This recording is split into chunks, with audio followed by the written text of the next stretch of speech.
सबसे पहले अपने शिव गुरु के चरणों में प्रणाम करती हूँ। आदि शक्ति माँ भवानी के चरणों में प्रणाम करती हूँ।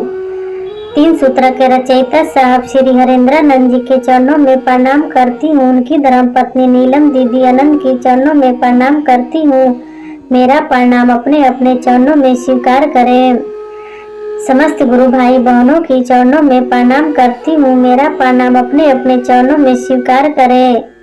मैं एक छोटी सी कथा लेकर आई हूँ। मेरी कथा अच्छी लगी तो वीडियो को लाइक करें, चैनल को सब्सक्राइब करें, कमेंट बॉक्स में हर हर महादेव लिखें। महादेव के नाम लिखने से, बोलने से घर में जो भी संकट विपदा आती है वो टल जाती है। इसीलिए महादेव का नाम लिखना चाहिए, बोलना चाहिए। चलती हूँ छोटी सी कथा की ओर। एक गांव में सुधीर नाम का व्यक्ति रहता था। उसका 2 लड़का भी था। सुधीर बहुत सच्चा भाव प्रेम का था। जहाँ भी सत्संग कीर्तन भजन होता अपने दोनों लड़कों के साथ में लेकर चला जाता। अपने घर में रामायण और गीता का पाठ करता। अपने बच्चे से भी करवाता। अपने दोनों लड़का से कहता, देखो जीवन में कभी भी मुसीबत संकट आए कभी घबराना मत। अपने भगवान पर विश्वास बनाए रखना और अपने जीवन में कभी झूठ मत बोलना, सच बोलना। दरवाजे पर कोई भूखे प्यासे आए खाना जरूर खिलाना, पानी जरूर पिलाना। ये सब करने से मन का शांति मिलता है, मन का सुखी मिलता है और मेरे भगवान बहुत खुश रहते हैं। सुधीर अपने दोनों लड़का से ये सब कहते रहता था, ज्ञान का पाठ पढ़ाते रहता था। ऐसे समय गुजरते गया। एक दिन सुधीर को अचानक बुखार लगी। बुखार की वजह से सुधीर को मृत्यु हो गया। अब दोनों लड़का बहुत रो रहा था और कहने लगा, हम लोग कितना अभागा हैं। जब पैदा हुए तो अपने माँ को नहीं देखा। जब होश संभाले तो मेरे पिताजी सामने थे। अब पिताजी भी छोड़कर चले गए। ये सब कहकर बहुत रो रहा था। तभी एक साधु दरवाजे पर आया। साधु कहने लगा, बेटा तुम लोग क्यों रो रहे हो? बड़ा बेटा साधु को सारा बात बताया। फिर साधु कहने लगा, बेटा तुम चिंता मत करो, तेरा पिताजी कहूँ नहीं गए हैं, ये तो महादेव के चरणों में है। देखो जिसको जितना दिन का आयु रहता है उतना ही दिन रहते हैं। ये धरती पर जो भी आया है एक दिन तो उसको जाना पड़ता है। तेरा पिताजी को आयु पूरा हो गया था, इसीलिए यहाँ से वो चले गए। बेटा तुम चिंता मत करो, अपने पिता को बात को आज्ञा का पालन करना और सही राह पर चलना, झूठ कभी मत बोलना, अपने भगवान पर विश्वास बना कर रखना। ये सब कहकर साधु बाबा वहाँ से चले गए। अब उधर दोनों भाई अपने पिता को बात को सिखाया हुआ पर चलते थे और पूजा पाठ करते, मंदिर दरबार में जाते। दोनों भाई बहुत प्रेम भाव से रहता। एक दिन गांव में बहुत बड़ा शिव चर्चा हो रहा था। बड़ा भाई सुना तो बड़ा भाई छोटा भाई से कहने लगा कि गांव में शिव चर्चा हो रहा है, मैं जा रहा हूँ, तू भी चलो मेरे साथ। छोटा भाई कहने लगा, मुझे नहीं जाना है, आपको जाना है तो जाओ। छोटा भाई बड़े भाई के साथ नहीं गया। बड़ा भाई मंदिर में चला गया। छोटा भाई गांव के लड़के के साथ वो तालाब में चला गया मछली मारने के लिए। इधर बड़ा भाई शिव चर्चा में तो आया, लेकिन मन और ध्यान अपने छोटा भाई की तरफ था कि मेरा छोटा भाई गया कहाँ होगा। यही सब सोच रहा था। इधर छोटा भाई सोच रहा था कि बड़ा भाई कह रहा था चलो शिव चर्चा हो रहा है, हम नहीं गए। काश मैं भी चला जाता, वहाँ पर चर्चा भजन होता, प्रसाद मिलता। छोटा भाई मछली मारने तो गया था, मगर ये सब सोच रहा था। अब इधर शिव चर्चा खत्म हुआ, बड़ा भाई अपने घर आया, छोटा भाई भी आया। बड़ा भाई छोटे भाई को प्रसाद दिया, दोनों भाई प्रसाद खाकर सो गया। जब सुबह हुआ तो छोटा भाई बड़ा भाई से कहने लगा, फिर मैं मछली मारने जा रहा हूँ। बड़ा भाई सोचने लगा, ये कैसा संगत पकड़ लिया है। पिताजी को जाने के बाद कुछ दिन तो अच्छा रहा, अब इसको क्या हो गया है। अब न पूजा करता है, न सत्संग कीर्तन भजन में जाता है, ये तो गलत संगत पकड़ लिया। बड़ा भाई ये सब सोचकर बहुत दुखी हो रहा था और मने मने अपने पिताजी से बात कर रहा था। पिताजी, आप तो बहुत ज्ञान का पाठ पढ़ाते थे, ज्ञान का बातें सिखाते थे कि मेरे बच्चे गलत राह पे न जाए। आज आपका छोटा लड़का गलत राह पर चला गया, मैं क्या करूं पिताजी। यही सब मन में अपने पिताजी से बात कर रहा था। अब इधर छोटा भाई मछली मारने के लिए चला गया, मछली मारकर आया और ले जाकर बाजार में बेचा, बहुत सारे पैसा लाया और अपने भाई को भी दे रहा था। भाई लेने से इनकार कर दिया, बोला कि मैं तेरा पैसा नहीं लूंगा, तुम ये काम क्या कर रहे हो, ये गलत है, तुम मछली मत मारो, अगर काम ही करना है तो कोई अच्छा काम करो। छोटा भाई बड़े भाई को बात एक भी नहीं मानता और चला जाता। छोटा भाई और तो और दूसरे के घर में चोरी भी करने लगा, खेतों से ही फसल भी तोड़ने लगा।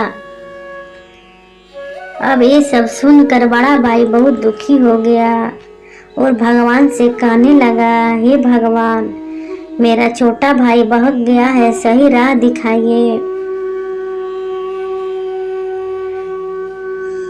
तभी छोटा भाई को कुछ लोग पकड़ के लेकर आ रहे थे और जो पकड़े थे कहने लगा, ये मेरे घर से बहुत पैसा चुराया है, अब इसको जेल में ले जाकर डालूंगा, जब मार खाएगा तभी पता चलेगा।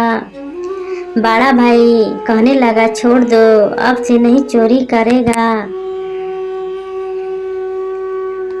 बड़ा भाई पैर पकड़ लिया, गिलगिलाने लगा, रोने लगा, बाकी जो पकड़ कर लाया था एक भी नहीं सुना और पुलिस को बुलाया, पुलिस के हवाले कर दिया। पुलिस वाले ने जेल में ले जाकर डाल दिया।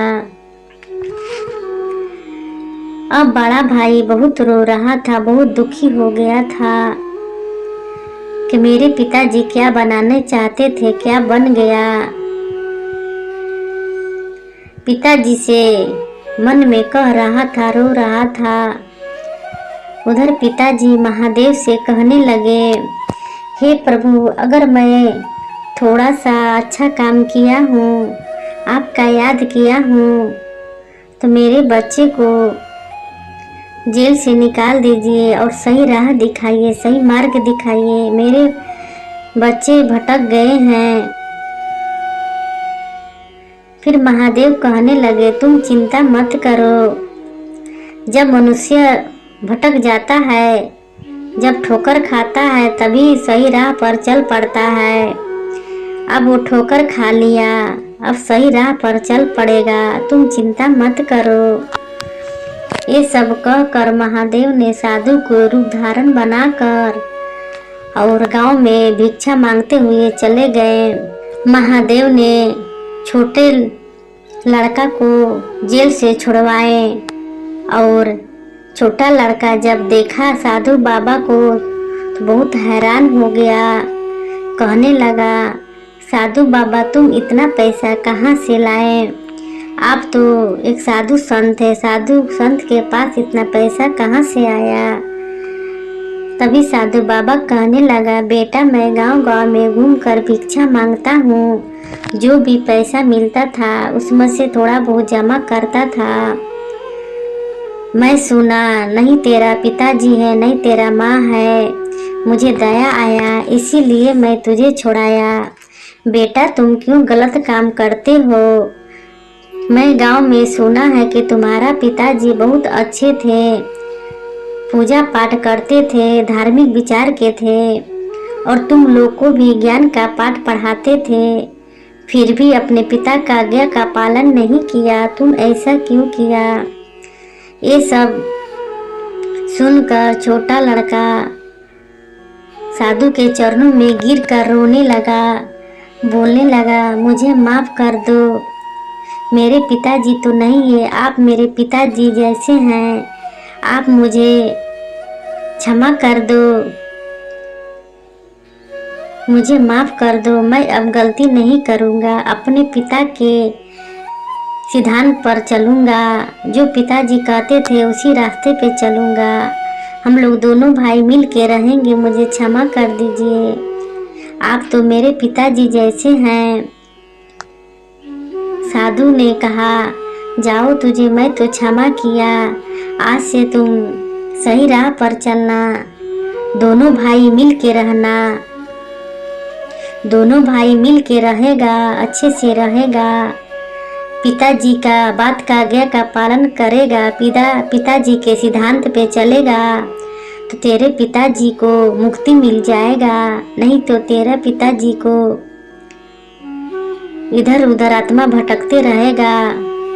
तभी छोटा भाई कहने लगा, साधु बाबा मैं अब सही राह पर चलूँगा, मुझे क्षमा कर दीजिए। साधु बाबा आप कहाँ रहते हो? मेरे घर चलिए, ना मेरा पिताजी है ना माँ है। साधु बाबा कहने लगे, देखो बेटा मेरा कोई घर द्वार नहीं है, जहाँ सांझ वहाँ बिहान होता है। मेरा क्या है, मेरा तो रमता जोगी बहता पानी है। जाओ तुम दोनों भाई मिल के रहना, अपने पिता के बात का आज्ञा का पालन करना। ये सब कहकर साधु बाबा वहाँ से चले गए। अब दोनों भाई मिलकर रहने लगे, नहा धोवा के पूजा पाठ करने लगे, गीता और रामायण का पाठ भी करने लगे, मंदिर दरबार जाने लगे, जहाँ भी सत्संग कीर्तन भजन होता वहाँ जाने लगे। दोनों भाई बहुत मिल के रहने लगे, बहुत प्रेम भाव से रहने लगे। ये सब देखकर पिताजी बहुत खुश थे और खुशी खुशी दोनों भाई जिंदगी जीने लगे। और पिताजी भी स्वर्ग में बहुत खुश थे कि मेरे दोनों बेटा मेरे सही राह पर, बताए हुए राह पर चला आया। देखिए मेरे महादेव ऐसे हैं। देखिए सुधीर इतना पूजा पाठ किया, सच्चा भाव प्रेम से रहता और सत्य का पाठ पढ़ाता अपने बच्चे को। देखिए सुधीर का पूजा पाठ से देखिए महादेव ने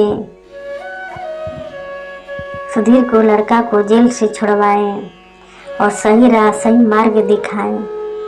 देखिए हम आप पूजा पाठ करते हैं तो एक दिन न एक दिन मिलकर रहता है, आज नहीं तो कल, कल नहीं तो परसों, इस जन्म में नहीं तो आने वाले जन्मों में जरूर मिलता है। पूजा पाठ कभी व्यर्थ नहीं जाता है, हमेशा मिलता है। हम आप पूजा पाठ सच्चे भाव प्रेम से करते हैं, वो मिलकर रहता। हमें नहीं मिलता, जरूर मेरे बच्चे को मिलेगा, किसी न किसी को मिलता है, बाकी मिलता है जरूर। पूजा पाठ व्यर्थ कभी नहीं जाता।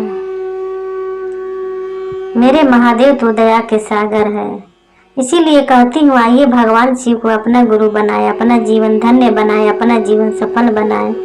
मेरे महादेव भव से पार लगा देंगे। मेरे महादेव जैसे, शिव जैसे ही धरती पर कोई गुरु नहीं है। मेरे महादेव बहुत सुंदर गुरु हैं, बहुत अच्छे गुरु हैं, वो भव से पार लगा देंगे। आइए भगवान शिव को अपना गुरु बनाइए, अपना जीवन धन्य बनाइए, अपना जीवन सफल बनाइए। मेरे महादेव भव से पार लगा देंगे। मैं अपनी कथा यहीं से समाप्त करती हूँ। मेरी कथा अच्छी लगी तो वीडियो को लाइक करें, चैनल को सब्सक्राइब करें। फिर मिलूंगी अगले वीडियो में। नमः शिवाय, नमः शिवाय, नमः शिवाय।